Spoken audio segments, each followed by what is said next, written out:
Chapter 24. Why aren't times laid up by the Almighty? Why don't those who know Him see His days?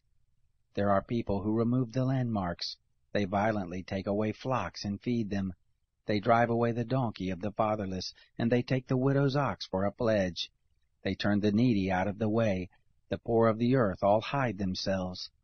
Behold, as wild donkeys in the desert, they go forth to their work, seeking diligently for food.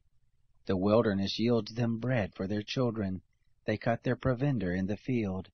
They glean the vineyard of the wicked. They lie all night naked without clothing, and have no covering in the cold. They are wet with the showers of the mountains, and embrace the rock for lack of shelter. There are those who pluck the fatherless from the breast, and take a pledge of the poor, so that they go around naked without clothing. Being hungry, they carry the sheaves. They make oil within the walls of these men. They tread winepresses and suffer thirst. From out of the populous city men groan. The soul of the wounded cries out, yet God doesn't regard the folly. There are those who rebel against the light. They don't know the ways of it, nor abide in the paths of it. The murderer rises with the light. He kills the poor and needy in the night. He is like a thief. The eye also of the adulterer waits for the twilight, saying, No eye shall see me. He disguises his face.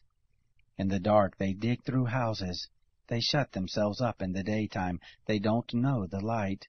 For the morning is to all of them like thick darkness, for they know the terrors of the thick darkness. They are foam on the surface of the waters. Their portion is cursed in the earth. They don't turn into the way of the vineyards. Drought and heat consume the snow waters, so does Sheol those who have sinned.